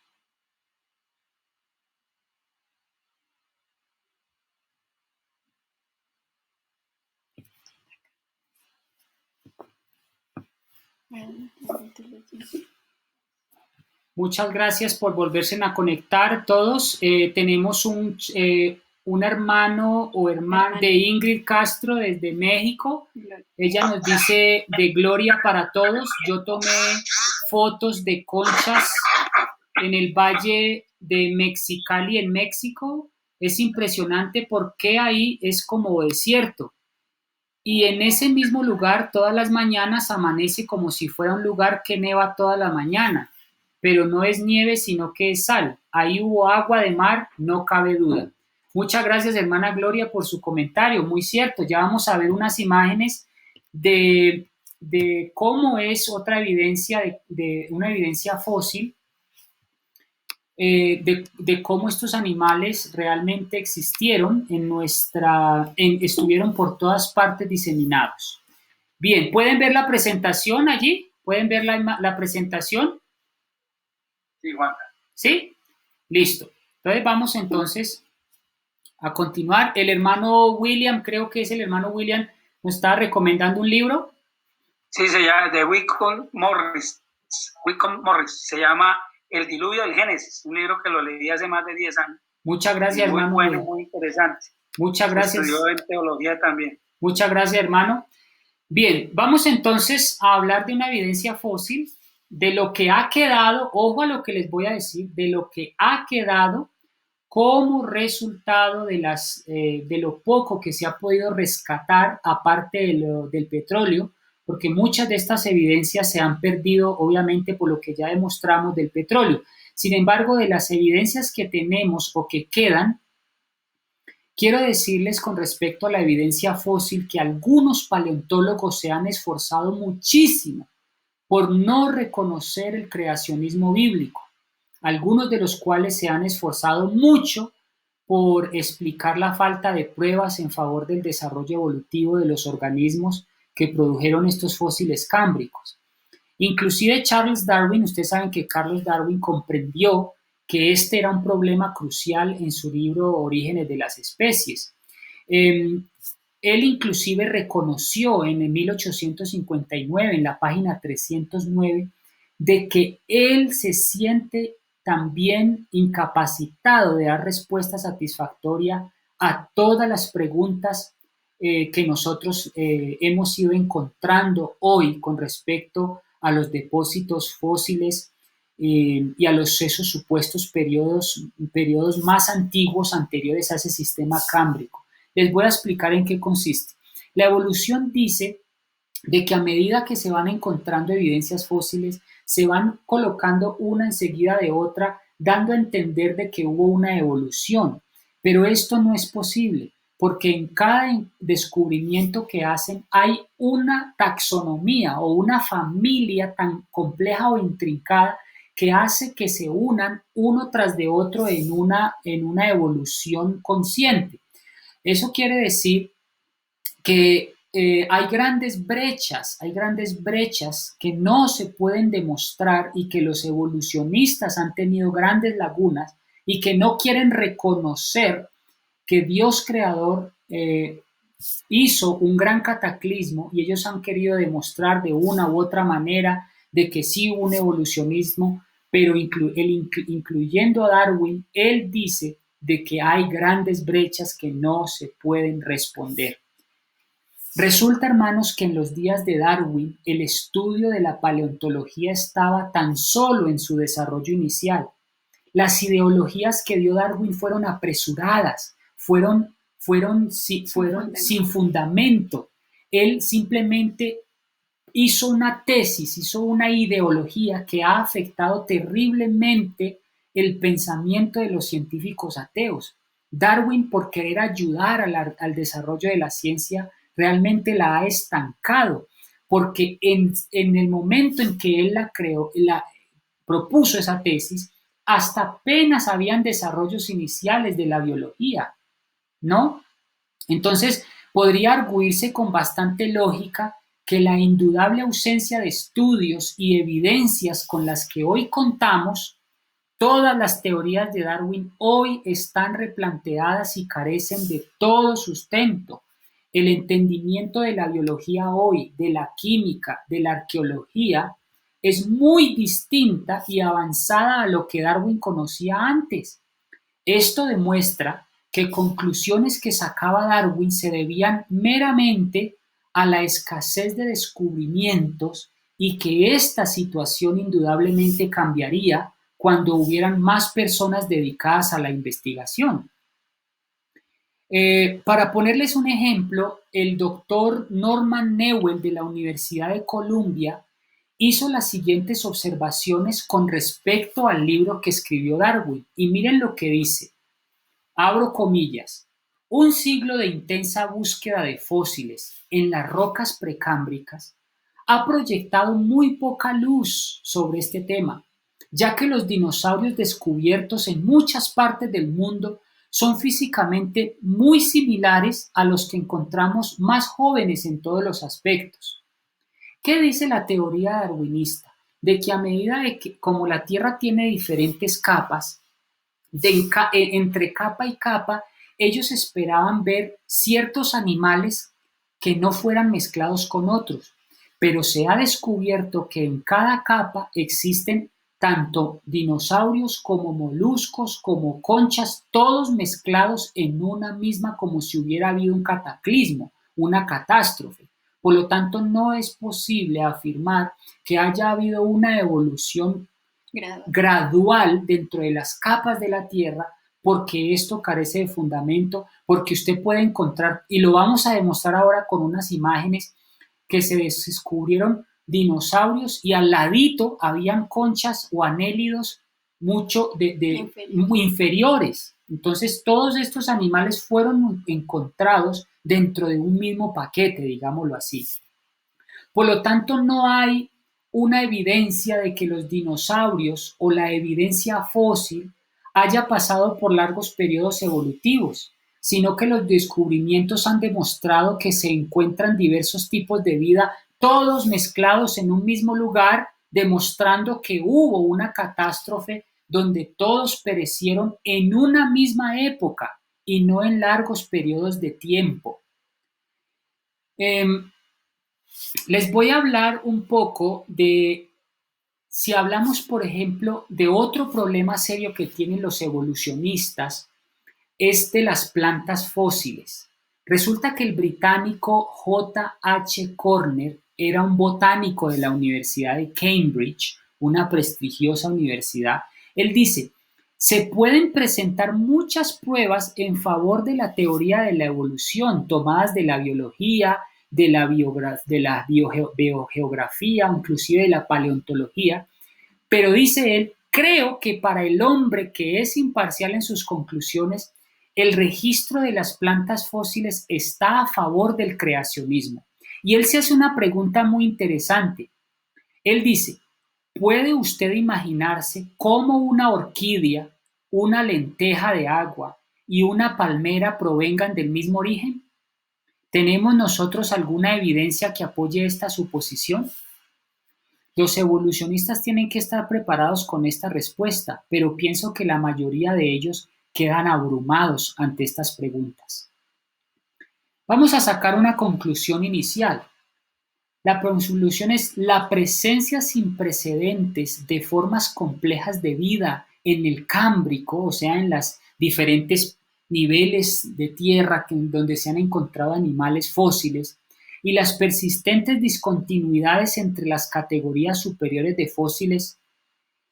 Entre más animales se encuentran, más brechas se encuentran o más eslabones perdidos se encuentran. No hay forma de cómo entender los animales que se encuentran. Bien, vamos a hablar un poquito de, a ver si tenemos aquí imágenes. Miren ustedes, por ejemplo, todos los dinosaurios, aquí podemos ver alguna evidencia de dinosaurios que se encuentran alrededor de la Tierra. Todos estos animales han sido encontrados en todas partes del mundo. Por ejemplo, usted puede encontrar un tiranosaurio rex en África, pero también pudo encontrar uno en Argentina. La pregunta es, ¿cómo hizo un tiranosaurio rex que está al otro lado del océano vivir en Argentina, por ejemplo? Tuvo que haber una destrucción cataclísmica global y tuvo que haber la Tierra estado junta una vez en su momento para que todas estas evidencias fósiles se hubieran demostrado. Vamos a mirar, por ejemplo, este es una evidencia fósil que ustedes pueden ver aquí. Este dinosaurio, hermanos, fue encontrado en Villa de Leyva. Para los que no saben qué es Villa de Leyva es un pueblo de Boyacá, ¿cierto? De Boyacá. Hermanos, es un dinosaurio encontrado en Villa de Leyva, aquí en Colombia. Lo más curioso es que este dinosaurio encontrado es del reino Animalia, del orden de los saurópsidos, es un reptil, y su hábitat es el océano. La pregunta del millón es, ¿qué hace un animal del océano en Villa de Leyva? ¿Cómo es que fue encontrado en Villa de Leyva un dinosaurio marino en Villa de Leyva? Esto es como uno diría, blanco es y gallina lo pone, ¿no? Aquí podemos ver, aquí estoy yo en Villa de Leyva visitando y corroborando por mis propios ojos este fósil que fue encontrado en Villa de Leyva. este fósil es un fósil que fue ahí donde lo encontraron, ahí construyeron su santuario, digamos, su museo. Y la pregunta que les quiero hacer es, ¿qué hace un animal marino en Villa de Leyva? La respuesta es evidente. Tuvo que haber agua y tuvo que haber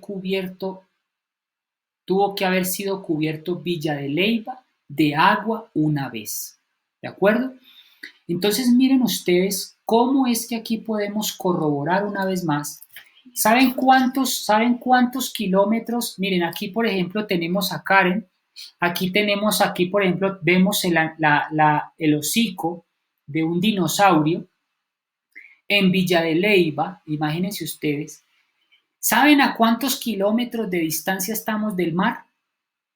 Imagínense ustedes el mar llegar hasta acá a Bogotá, y esta evidencia es clara y fehaciente de que efectivamente hubo un diluvio universal por las pruebas contundentes que tenemos de que se encontró un dinosaurio marino en Villa de Leyva.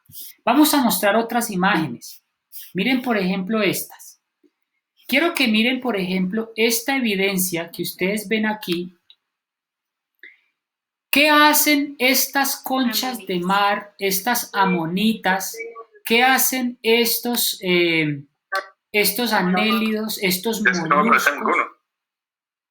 ¿Me escuchan? ¿Qué hacen estos animales en Villa de Leyva? Miren, por ejemplo, esta maravilla que tenemos a mi derecha. Miren esto, es la columna vertebral de un dinosaurio. Y esta columna vertebral de este dinosaurio es marina, es un animal marino. Esto comprueba de que en Villa de Leyva también hubo una catástrofe de agua y que el agua llegó y cubrió todos los rincones de la tierra, incluyendo nuestro país. Miren, por ejemplo, este que es más sorprendente. Este, por ejemplo, es un pez. Ahí lo pueden ver, no sé si aquí está el ojo, aquí está su boca y aquí están sus dientes. Este animal fue encontrado, este fósil fue encontrado en Villa de Leyva y la pregunta que volvemos a reiterar es, ¿qué hacen estos animales marinos en Villa de Leyva que fueron encontrados allí? La respuesta es evidente. Tuvo que haber un cataclismo universal que llegó e inundó inclusive nuestro país. Miren por ejemplo esta es la cabeza de otro dinosaurio. Ustedes pueden ir a Villa de Leyva y visitar el museo. Aquí podemos ver la cabeza de otro dinosaurio marino. Este es mucho más grande, con un cuello gigante, muy largo. Miren ustedes, hermanos, en Villa de Leyva, esto es prehistórico, estamos hablando de un fósil de miles de años, y la pregunta que les quiero volver a hacer, y perdonen la insistencia, ¿qué hacen estos animales en Villa de Leyva a miles de kilómetros de distancia del mar? Muy bien, vamos con otras imágenes. Aquí, por ejemplo, podemos ver un hallazgo, un monstruo en el desierto. Imagínense, este animal fue encontrado, por ejemplo, en el desierto. ¿Qué hace un animal de estos en un desierto? ¿Por qué fue a dar ahí? ¿Cómo fue a aparecer ahí? Esto demuestra de que también el agua llegó al desierto a miles de kilómetros de distancia. Esto fue, por ejemplo, en Chile, y un animal marino encontrado en pleno desierto. La pregunta es, ¿qué hace un animal marino, un fósil marino en medio del desierto? ¿Cómo fue a dar ahí? ¿Cómo llegó ahí? Ahí tenemos una evidencia más de que evidentemente sí hubo un diluvio universal. Bueno, vamos a mirar otra imagen. Aquí tenemos, por ejemplo, una imagen del tiranosaurio Rex. Ahora, quiero que ustedes miren una característica muy importante, que es la que vamos a responder, si no hoy, dentro de 8 días. Estos animales tienen unos trastornos genéticos, unos problemas o unas malformaciones genéticas que los científicos dicen que no es posible que haya sido una creación natural, sino una forma, bien sea genética o una mutación genética hecha, bien sea por el hombre o una malformación genética o biológica. La pregunta que me surge a mí es, si Dios hizo todo perfecto, ¿por qué Dios haría un dinosaurio con este tipo de malformaciones? Quiero que miren sus piernas, sus grandes pies, en comparación con sus manos. ¿Será que Dios hizo este monstruo? ¿Será que Dios hizo este dinosaurio? Vamos a comprobar ahora de que el hombre antediluviano llegó al colmo de su pecado porque hizo manipulaciones genéticas con animales, creando y dándole vida o dándole forma a otras formas de vida. Una de las razones por las que Dios decidió destruir al ser humano fue porque el hombre era tan inteligente que empezó a crear y hacer cruces con animales, dando como resultados estos grandes bestias marinas, estas grandes bestias terrestres. Aquí, por ejemplo, podemos ver a este otro dinosaurio que se llama Gantoborax, y es mírenle la mandíbula a este animal. Aquí podemos comprobar y aquí podemos dilucidar por qué Dios no permitió que estos animales entraran en el arca. Primero, porque se convirtieron en depredadores muy peligrosos. Segundo, porque Dios no creó este tipo de animales. Ya vamos a comprobar de que el hombre fue el que hizo o tuvo una intervención humana y solamente entró en el arca lo que creó Dios. Lo que creó el hombre se quedó por fuera. Y ya lo vamos a comprobar un poco con el espíritu de profecía. Bien, miremos otro ejemplo. Miremos, por ejemplo, este. Los científicos dicen que estos animales, por ejemplo, este Diplodocus, es Dios, esto se llama, realmente a usted le parecerá esto increíble, pero para la ciencia esto se llaman deformaciones genéticas. Esto no es normal en un animal. Esto no es normal de que un animal tenga este tipo de características tan inusuales. Por lo tanto, podemos ver en estos animales de que la creación de Dios fue deformada, fue manipulada, fue alterada por los antediluvianos. Por ejemplo, aquí vemos otro ejemplo de animales que fueron alterados genéticamente. Miren, por ejemplo, esta.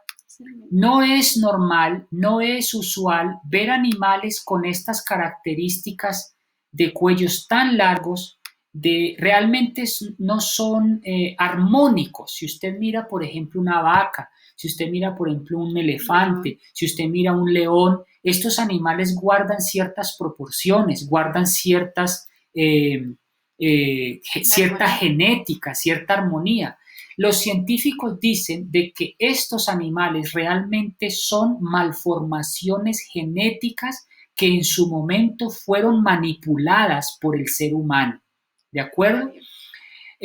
Por lo tanto, estas manipulaciones genéticas se le salió de las manos al ser humano y Dios tuvo que intervenir en la destrucción de estos animales porque estos dinosaurios hubieran acabado con el ser humano, con el mismo hombre, quien lo creó. Vamos con otra imagen.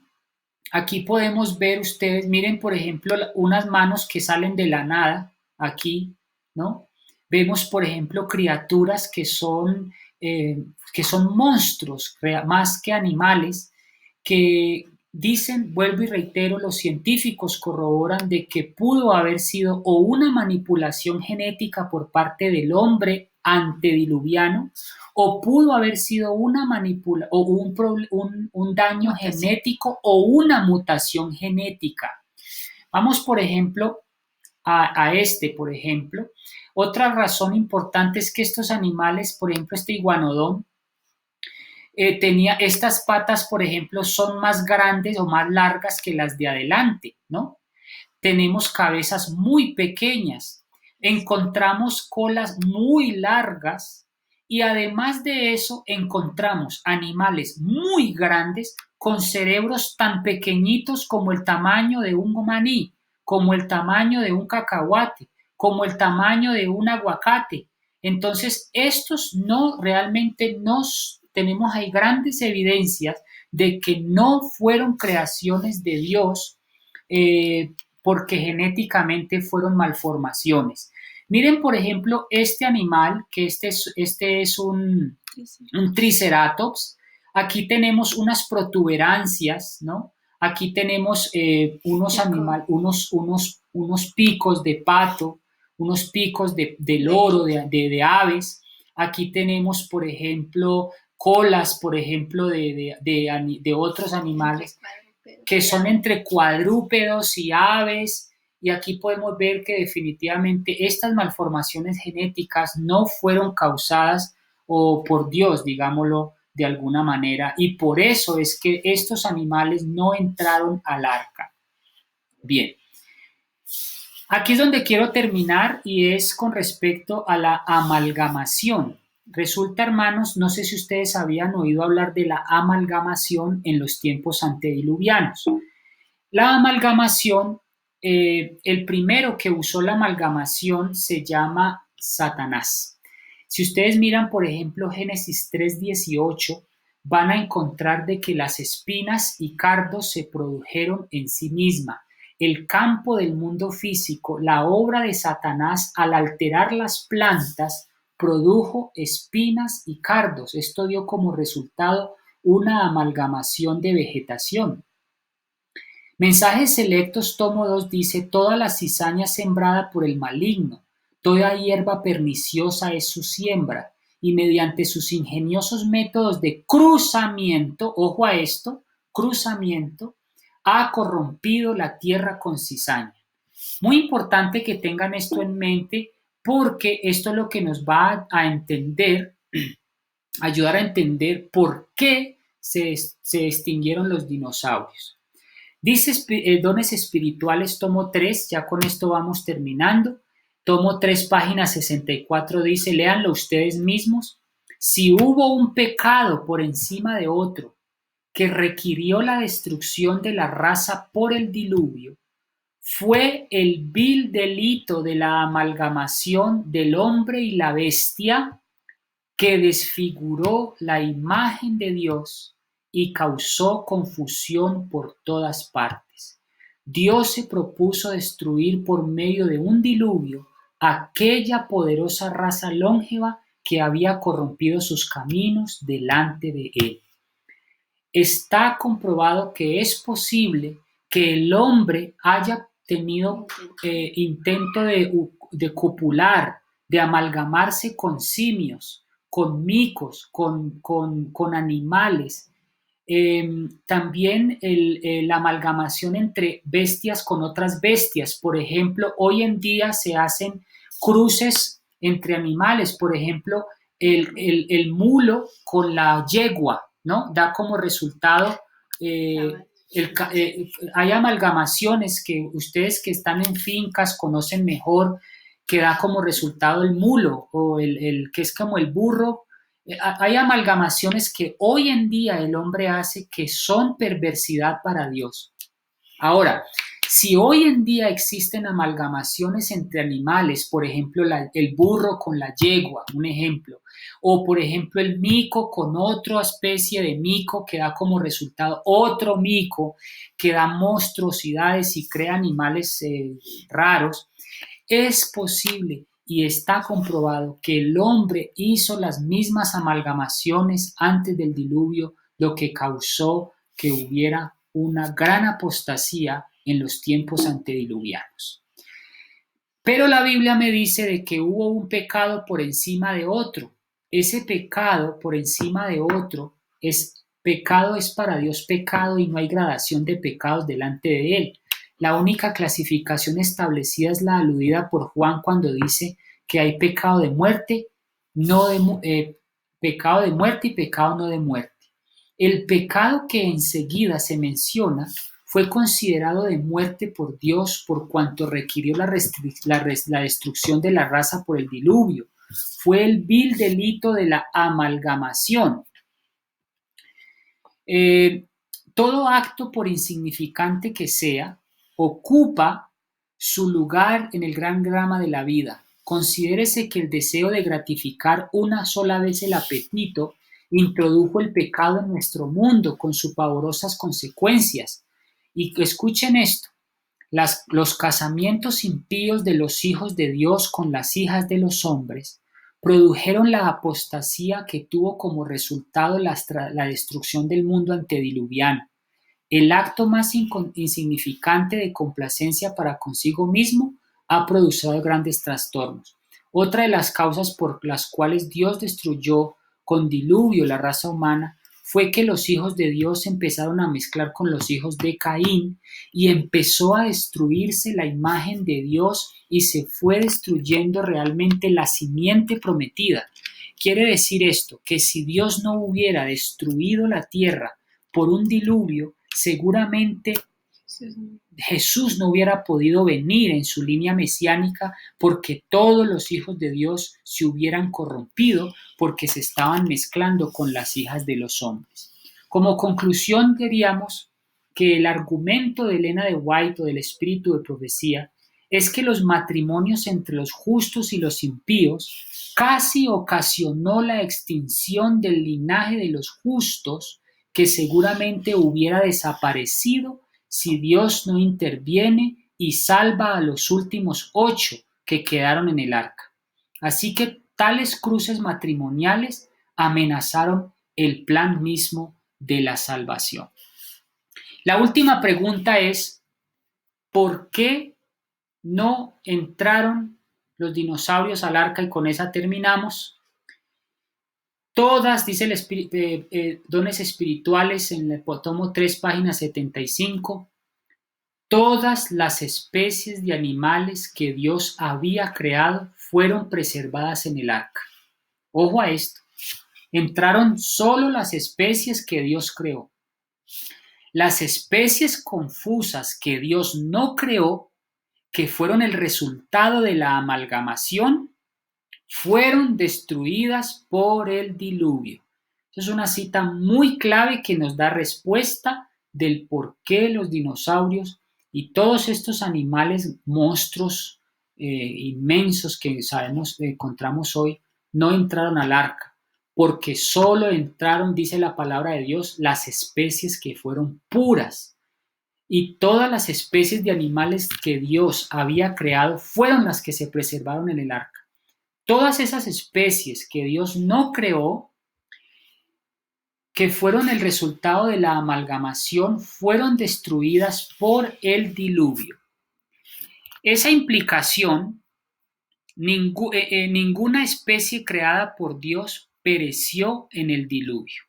Ninguna especie creada por Dios pereció en el diluvio.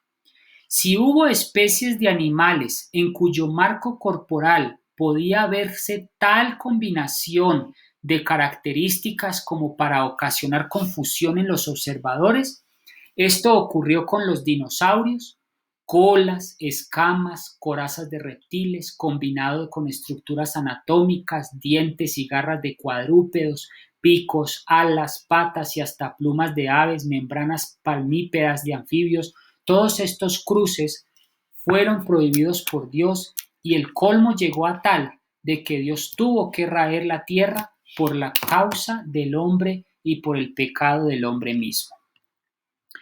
Muy bien, hermanos, hemos llegado a nuestro fin de nuestra presentación de hoy. Si tienen alguna pregunta, algún comentario, la podemos analizar y si no, están cordialmente bienvenidos, invitados para el tema del próximo sábado, que va a ser la Torre de Babel y cómo es que se esparció y se multiplicó la tierra, las razas, los colores, porque existen indios, porque existen chinos, cómo es que llegaron negros, blancos, mulatos, cómo es que los idiomas se dieron, y esto lo vamos a estudiar dentro de 8 días.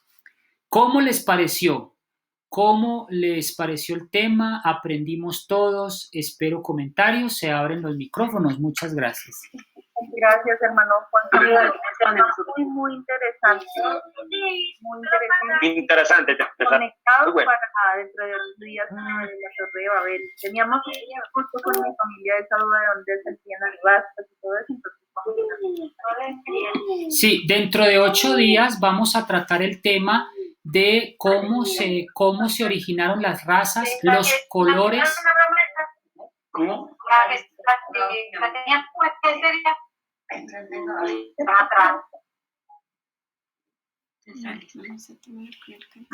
Quiero agradecer a todos infinitamente los que nos están escuchando desde México, a nuestras hermanas, a nuestros hermanos de Medellín, desde el Valle del Cauca, desde Bogotá.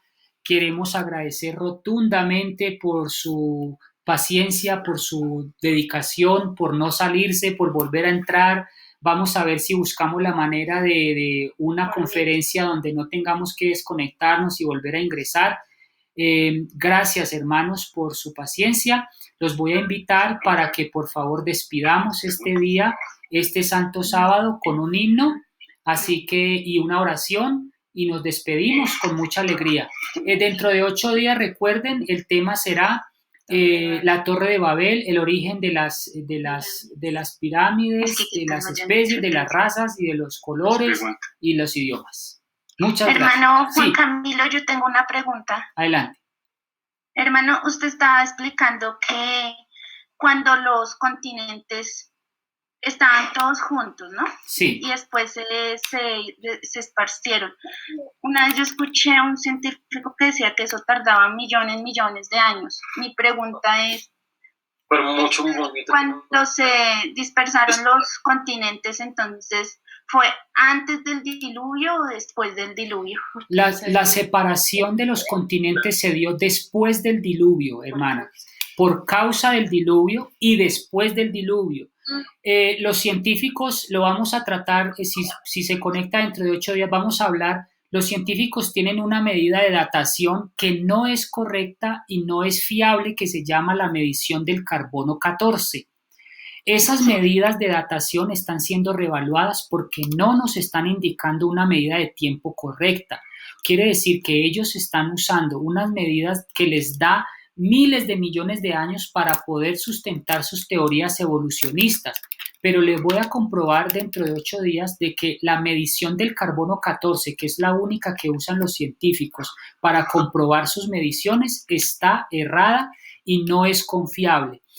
Sabemos de que la humanidad solo tiene 6.000 años de existencia, que la Tierra sí pudo ser más antigua, pero con los movimientos telúricos, con los terremotos y con estas catástrofes que pudo haber habido, los movimientos y desprendimientos de tierra pudieron haberse dado dentro de estos periodos. Ahora, ojo a lo que le voy a decir. Todo el tiempo la Tierra está en constante movimiento, hasta el día de hoy. Se siguen moviendo y separando lentamente los continentes. En este momento se están desapareciendo muchas islas.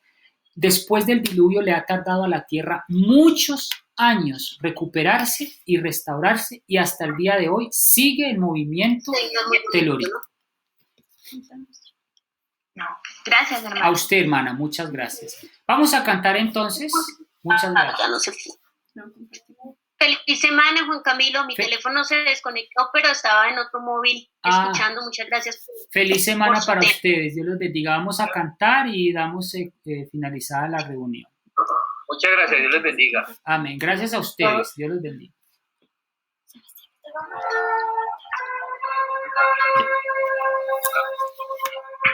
Muchas gracias.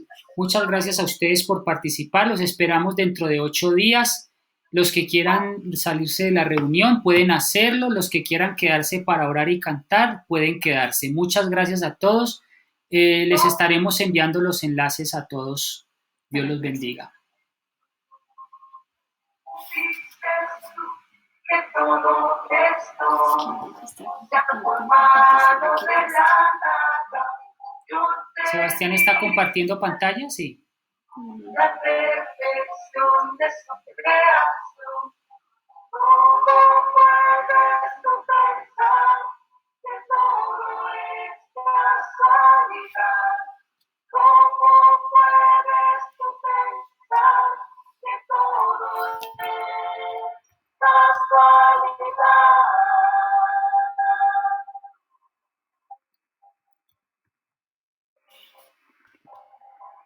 Abre tus ojos y fíjate en su creación. Yo soy la tarde y el latir de su corazón. Dices tú que todo esto se ha formado de la nada. Yo te di perfección, la perfección de su creación. ¿Cómo puedes tú pensar que todo es casualidad? ¿Cómo puedes tú pensar que todo es casualidad? Casualidad.